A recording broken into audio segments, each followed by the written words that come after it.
English News. We're broadcasting live from our studios at Akuse Junction off Tatemako Sumbu Highway and Accra at Kumana Becher Street. Stay connected with us by running a blind scan on the multi-or satellite decoder and DTT platform via channel CP15 and follow us at Marego TV for live streams and updates.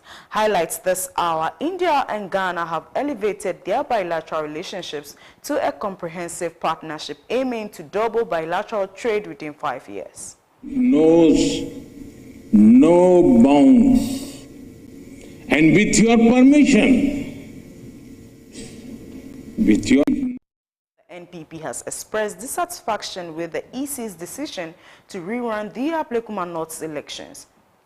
The difficult macroeconomic, the party that completely rejects the decision of the commission to rerun the party. We want to stay for details to this, including business, coming up shortly.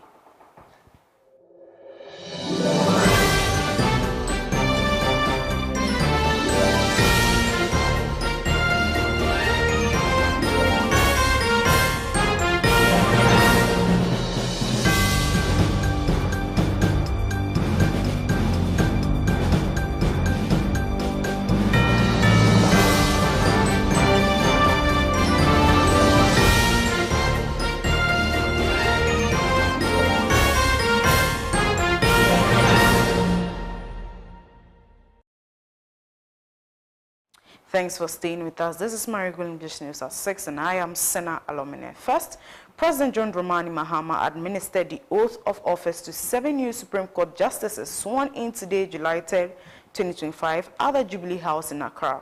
The new justices include Justice Sir Dennis Dominic J, Justice Jibel Simon Subari, Justice Senyo Jamehwe, Justice Kwekuteria Akabuafo, Justice Philip Bright Mensah, Justice Jana Pari Batel Skojo, Justice Hafizata Ameleboba. Now, these justices have been appointed in accordance with Article 144 of the 1992 Constitution and have undergone rigorous vetting and parliamentary approval. They bring decades of experience and expertise in constitutional law, criminal justice, commercial litigation, and judicial reform to the Supreme Court.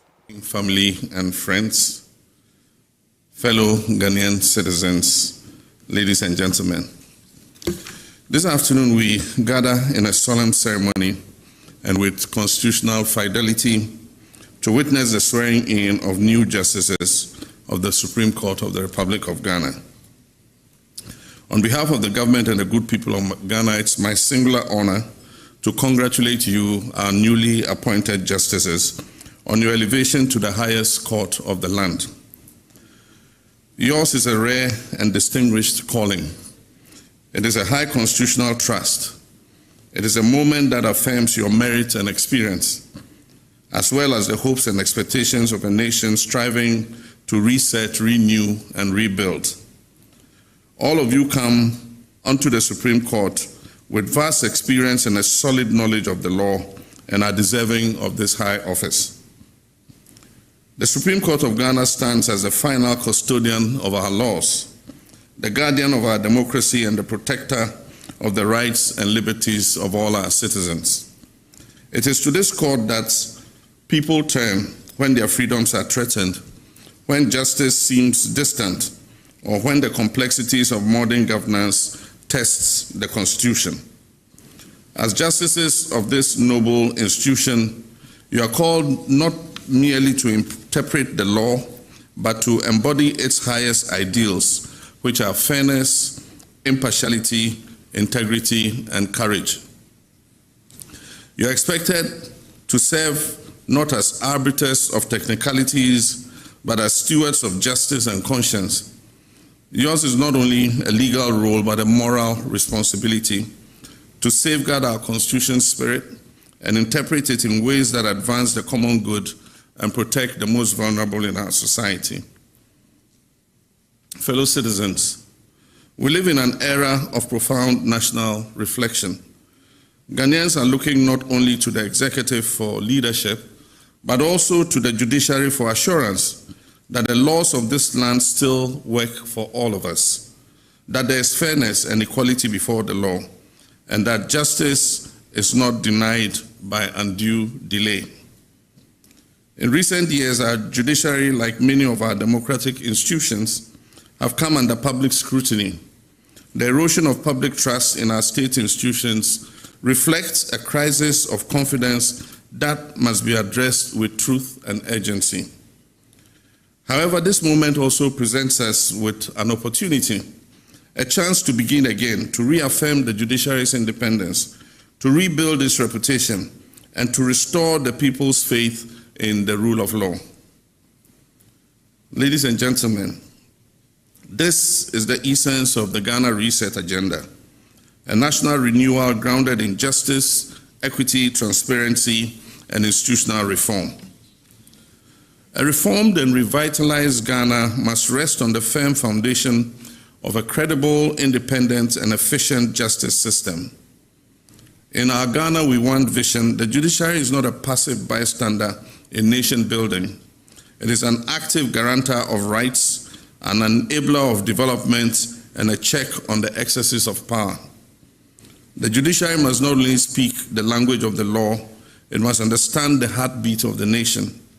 It must be alert to the needs of low-income individuals, mindful of the struggles faced by our women and children. Moving on, Indian Prime Minister Narendra Modi announced that Ghana and India will strengthen their relationship during his two-day official visit to Ghana. Addressing members of parliament, Modi stated that he and President John Mahama agreed to elevate the bilateral relationship into a comprehensive partnership. This development highlights the growing ties between Ghana and India, with potential cooperation in areas like economic development, cultural exchange, and diplomatic relations. Relationship knows no bounds. And with your permission, may I say, our friendship is sweeter than your famous sugar-loaf pineapple.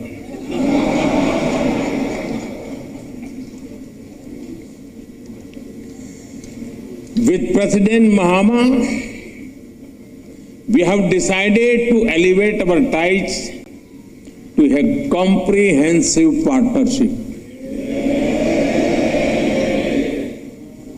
Friends, the world order created after the Second World War is changing fast. Away from that, the opposition New Patriotic Party, NPP, is questioning the Electoral Commission's decision to rerun elections in 19 polling stations at Ablekuma North, rejecting the EC's move to hold fresh elections. The NPP has expressed dissatisfaction with the EC's decision, describing it as unjustified and bogus. They claim the EC had previously testified in Parliament that only 3 polling stations were left to be accounted for, making the call for a rerun seem unjustifiable. He finds the Electoral Commission's sudden U-turn on Ablekuma North stalemate as not only shocking, but also disingenuous and unlawful. The party thus completely rejects the decision of the Commission to rerun the polling station elections in the said 19 polling stations, and we shall proceed to advance our reasons. It will be recalled that the High Court, Accra, on 4th January 2025, granted an application filed by the NPP to compel the EC to conduct its constitutional and statutory duty of completing the constituency coalition exercise in 4 outstanding constituencies. The EC gave the following justification.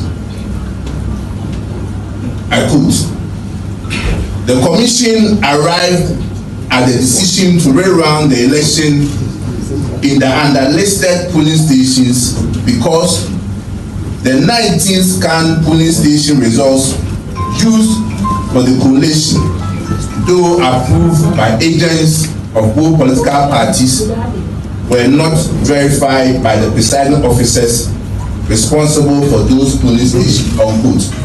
Ladies and gentlemen, let it be on record that at the meeting with the Electoral Commission on 1st July, our representatives,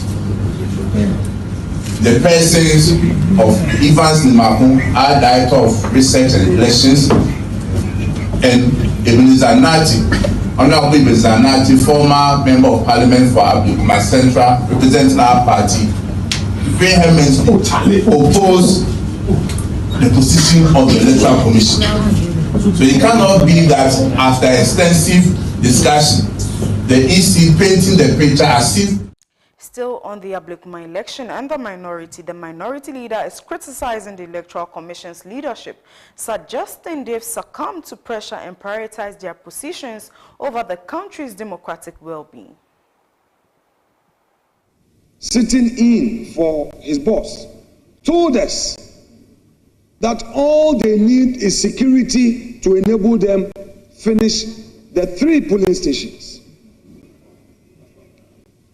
I ask a question: what has changed?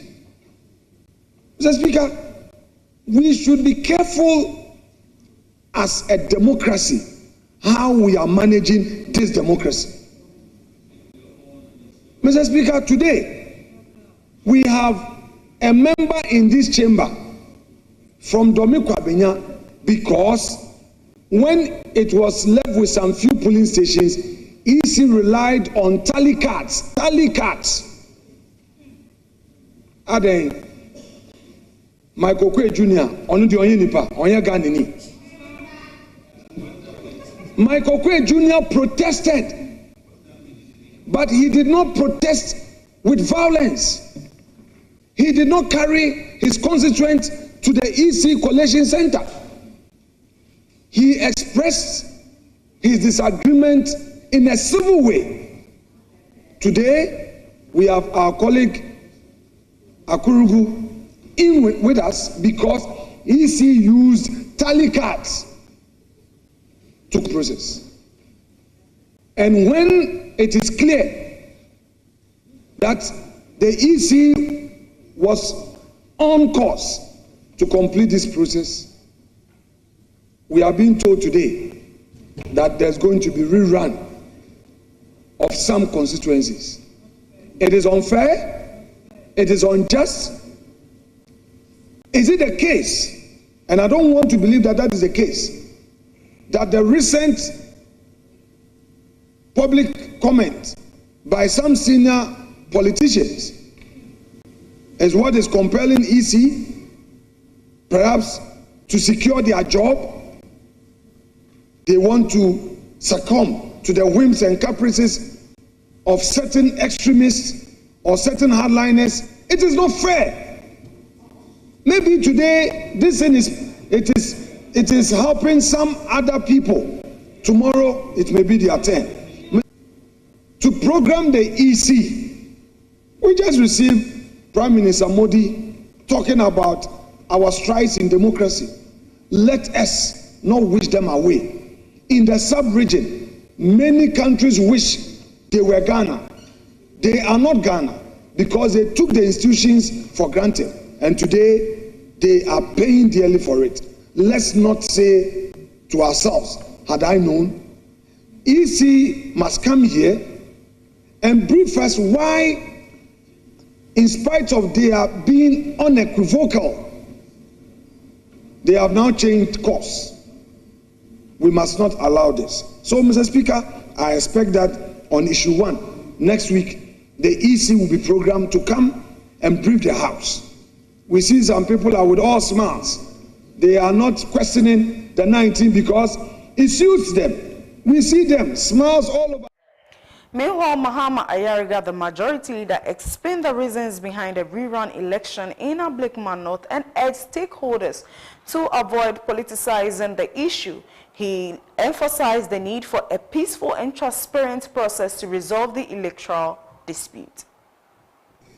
Did not verify the 19 polling stations. And because their presiding officer did not verify the 19 polling stations, they don't think that those polling station results should be used. And that is why they are deciding to rerun those 19 polling stations.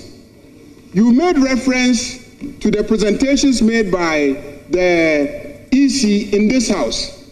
If you recall, after the EC's presentation, I drew the attention to the fact that the matter in contention was the issue of verification of the pink sheets, the scanned ones, and that their own presiding officers did not verify the pink sheets.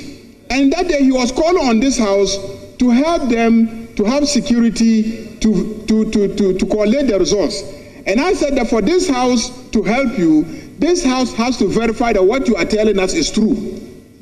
And I know because everything happened on television and the presiding officers did not verify those pink sheets.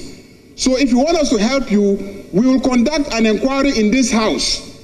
And if we establish that your own presiding officers verify those pink sheets, then we will direct the police to come and provide you with the protection you need to collect the results.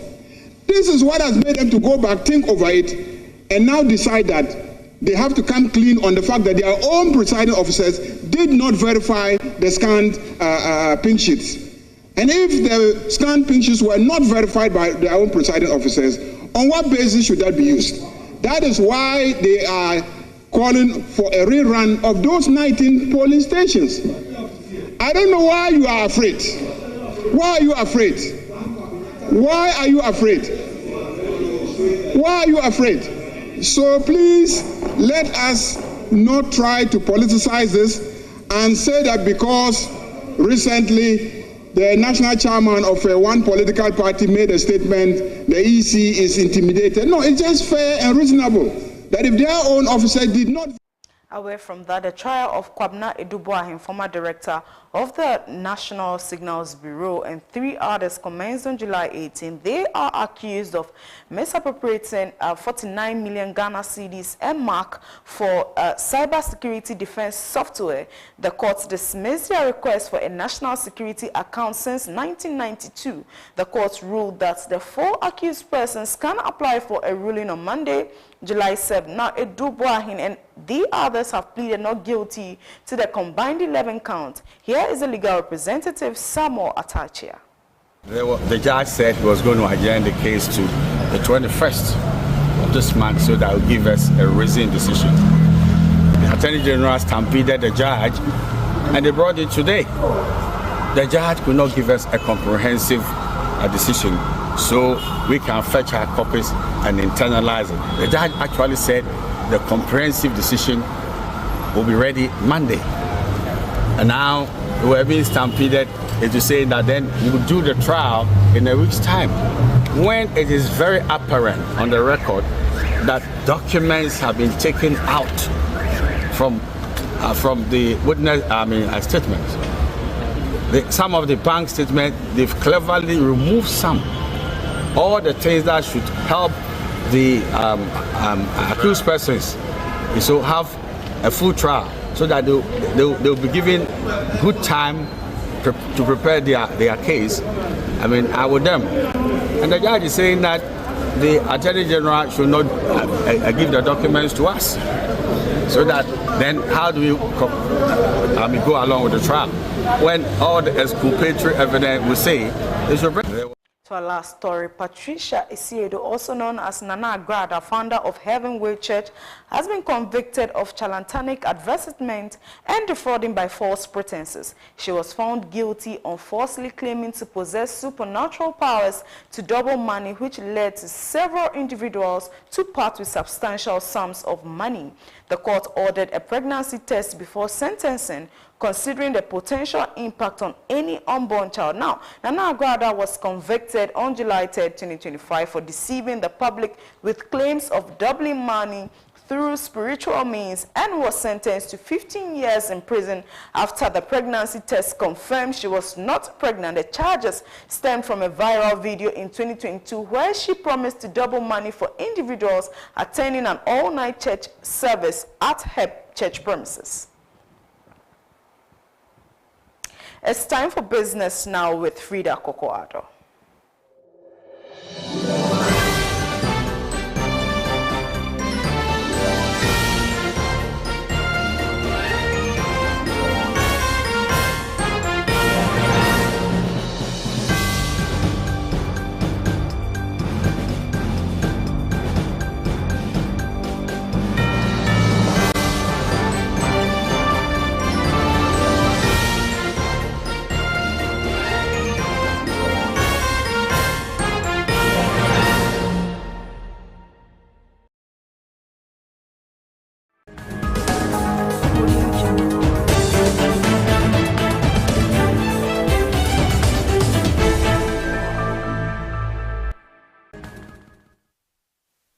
for some business updates. I'm Freda Ador. In our first development, Enterprise Group has declared a dividend of 0.125 per share for each shareholder, representing a 30% increase from the previous year's distribution. According to Board Chairman Kali Gajikbo, the company's strong performance in 2024 was driven by a 30.5% growth in insurance revenues, largely due to the adoption of improved technology in the premium collection and service delivery. Our group delivered strong financial results in 2024. Insurance revenues increased by 30.5%, while other revenue grew by 32.2% compared to the previous year. In light of this performance, the Board of Directors of your company is pleased to recommend a final dividend of 0.126 Ghana cedis per share, representing a 30% increase from the previous year and amounting also to a total payout of 21.5 million Ghana cedis, subject, as always, to shareholder approval. The economic environment is gradually stabilizing, so it's pretty much within our control to be able to execute some of the agenda that we have. 2025 is going to see us very aggressive in the digital space, technology deployment, to enhance the engagement we have with our customers. I think customer retention is also key to us. If our customers Government statistician Dr. Alhassan Idrisu has highlighted the importance of maintaining fiscal discipline and strong economic management policies to sustain Ghana's downward inflation trend. After 6 consecutive months of decline, inflation reached 13.7% in June 2025, its lowest level since December 2021. It's extremely important. And the government has a big role to play in ensuring that these prices are sustained, because the prices, as I mentioned, are a function of a number of variables, some of which government has control on, others are external forces. So, for example, if you take exchange rate, if the exchange rate continues to depreciate, it will definitely impact on inflation, both largely directly on imported inflation, but also on local inflation, especially inflation that relates to items which has inputs which are imported into the country. So it means that managing the exchange rate effectively is extremely important to stay the course. Managing the exchange rate would mean that activities of the gold board is extremely important to ensure that it can support, FX inflows to improve FX supply in the system.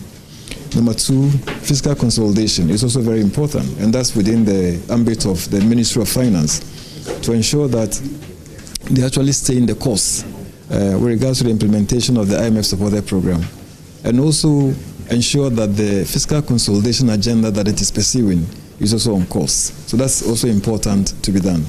Thirdly, it's important for government to continue to implement and possibly even intensify its growth-oriented initiatives. So, for example, the 24-hour economy that is being launched today, after it's being launched, we should see effective implementation of it. There are policies like the Big Push program, which is expected to bridge the infrastructure gap by providing resources for infrastructure development, whether they are in roads, they are in schools, they are in, other energy, etc. So that should also... That will be all for business. I am Freda Ador.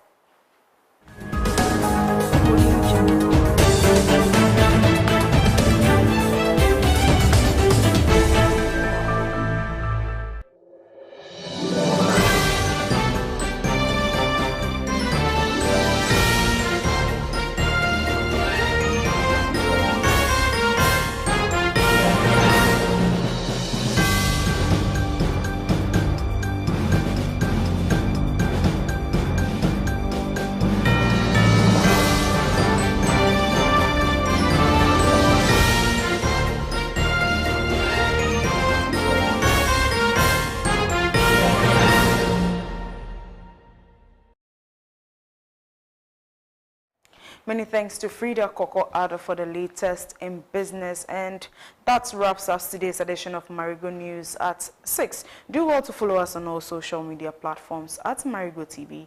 I am Sena Alormene. Pleasure coming your way.